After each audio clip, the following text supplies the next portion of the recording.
Will Smith is everything wrong with Hollywood. You see, he had everything. He was one of the most loved people in Hollywood.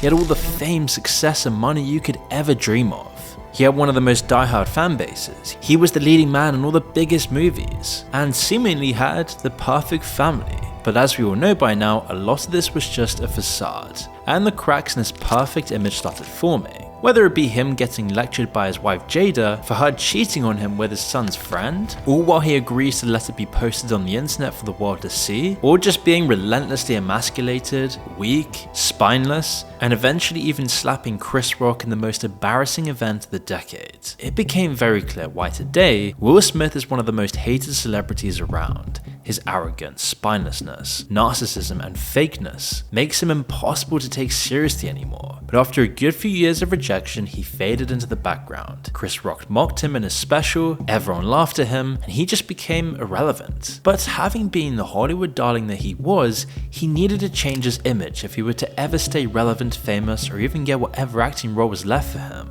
He had to do something, because his public image was probably at the worst it could ever be.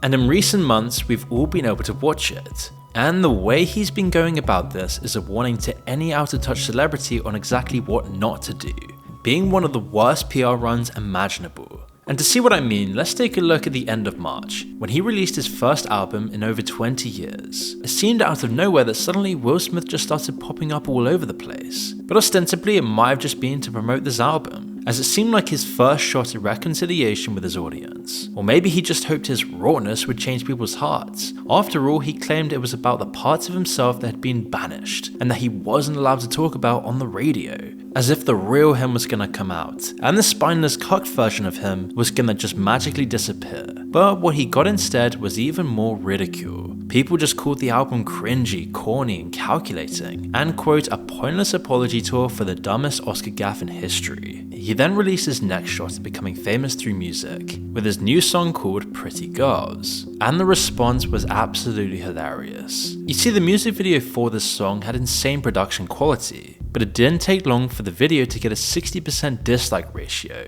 from people calling it a midlife crisis to a humiliation ritual, as some people called it, quote, the gayest straight song they'd ever heard. One commenter even begged the actor to take what dignity he had left and fade into a distant memory, making him even more of a joke. So he had to change his strategy. How could he become relevant to Generation Z if not through music? Well, he had to tap into the TikTok audience. With his calculating strategy with his team, he would pour all of his money into getting whatever relevance he could through social media. That's why suddenly people started noticing on their algorithms Will Smith was everywhere, with random TikTokers like Broke Monk. It was just so strange. Talking with people he had no association with and no connection with most of the people being at least 30 years younger than him. It just looked so weird and strange. It was as though each appearance was a calculated attempt by an entire team of people in Hollywood to show Will Smith in a more positive light. Because what better way to get in people's good books than paying off a bunch of influencers and riding off of their clouds? But unfortunately, his strategy didn't work. Take for example his interview with the School of Hard Knocks, a YouTube and TikTok page about financial literacy. Suddenly out of nowhere, there appears Will Smith, and he seemed like he was trying to be open and honest with his responses. He spoke about how money didn't bring happiness, how fame was isolating, and some of the emotional struggles he had faced. And it's a terrifying place when you realize nothing material can actually satisfy you. And it's a similar abyss at rock bottom. And the realization is that what you're actually looking for is you. What you're actually looking for is a comfort that will only come with you totally by yourself with none of this shit. And to be fair, this is something that happens with a lot of celebrities. If they have a movie to promote or a song to promote, they'll go on random podcasts to try and get a little bit of relevance to promote their movie or upcoming project. But something about this interview didn't seem normal. It was as though everything was rehearsed and way too polished, like he was trying to be someone he isn't, as though the entire world would just forget about all the stuff that had happened a few years ago with him and Jada and the Oscars.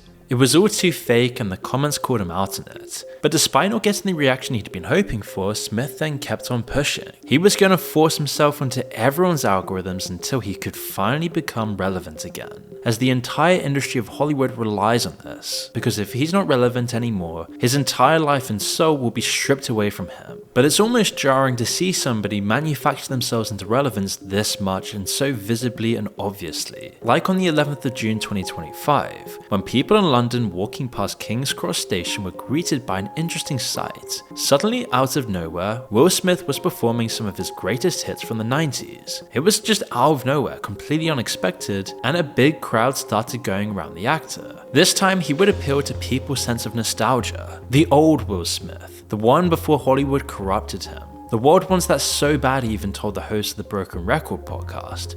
The world is so desperate for nostalgia right now. Yeah.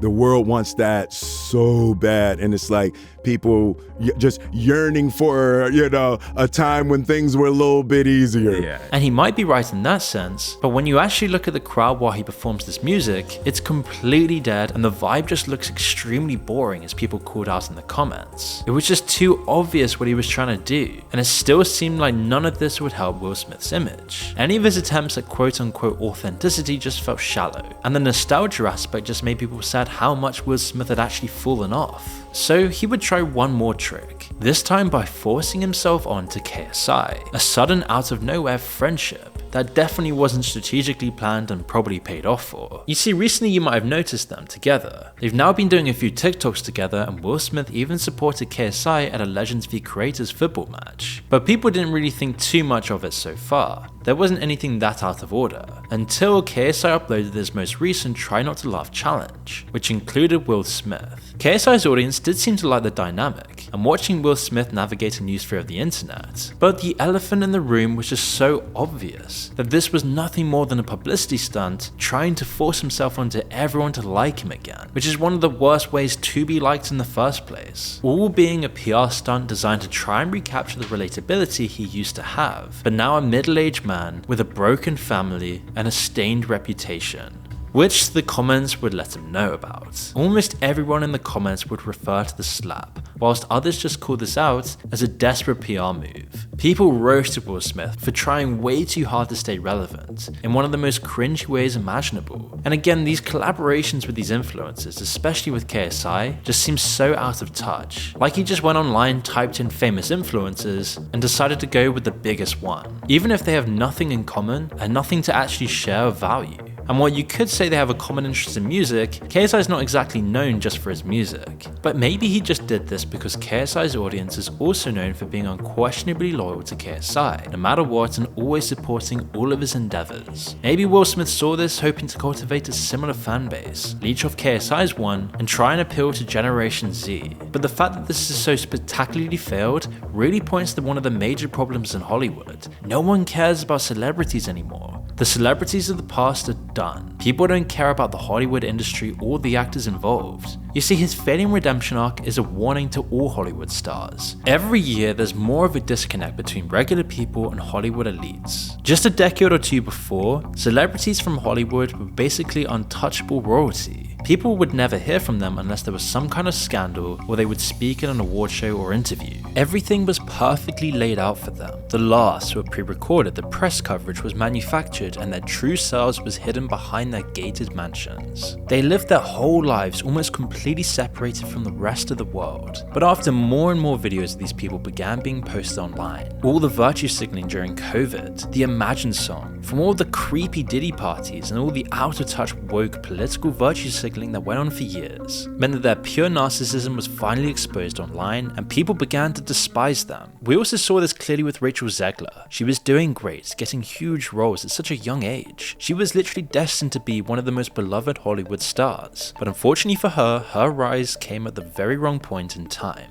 You see, once she managed to be cast as Snow White, the dream job of almost any young actress, her real self was finally revealed to the world through interviews, and people for the first time actually came together and saw how hollow most of these actors really are. People just called her out on it this time, as dismissive, arrogant, and virtue signaling. And while she probably was just saying whatever she thinks Hollywood wants her to say, she's not going to be saved by the prince, and she's not going to be dreaming about true love. She's dreaming about becoming the leader she knows she can be. The tone of it all really alienated everyone from the movie, or at the worst possible time when people were already hating on most modern actors and most modern remakes of movies. As by this point, after years of this stuff never ending, people just don't care about what they have to say. We're just now at a point where we dismiss these celebrities, as you can literally smell their false relatability a mile away. It's quite the contrast from just a few decades ago when celebrities used to be praised for their speeches, and they actually did seem to care about certain issues, and oftentimes this made people feel seen, and so these Hollywood actors gained more fans and ultimately more money and power. And so they would do whatever they could to tap into this more and more, saying whatever they thought people wanted to hear. Which is why we can now see these speeches for what they are. It's just performative word vomit to get people to stroke their egos, get them better roles, and more influence. And now they have no power. Look at any of the recent US elections. No one actually cares what celebrities have to say about these people, or even just the success of recent movies. Not that long ago, people would queue outside the cinemas just to see the next big movie. They'd follow any movie with the biggest stars' names attached, but oftentimes now, these movies just bomb at the box office. People are over all of this stuff. No one cares who's even acting, and the performative activism is just so nauseating. And people today in 2025 just have much bigger things to worry about. Nobody wants to be pandered to, or see I'm just like you moments. All people want is to be entertained, and if celebrities aren't going to provide it, they'll find it elsewhere. And this is why Will Smith just can't make a comeback. The whole situation of him slapping Chris Rock at the Oscars was so outrageous that it finally woke people up to the bizarre fakery and uncaring attitude of Hollywood elites. None of these people care about you. Even for Chris Rock. Nobody protected him, nobody stopped this at the Oscars, and then Will Smith went back and sat down, and then he got an Oscar afterwards and a standing ovation, without anyone actually coming out of their own bubble to realize how bizarre and sociopathic the industry truly is. I mean, is it any wonder that LA and Hollywood itself is literally crumbling today? It's clear that this is just a dying industry. And so with all of Will Smith's new press tour trying to fix his image, thinking all humans can just ignore the past and believe in anything they're told, is just a clear reflection of why nobody cares about actors, Hollywood, and all the BS they do anymore. And to be honest, it's quite satisfying to watch it all fail in real time.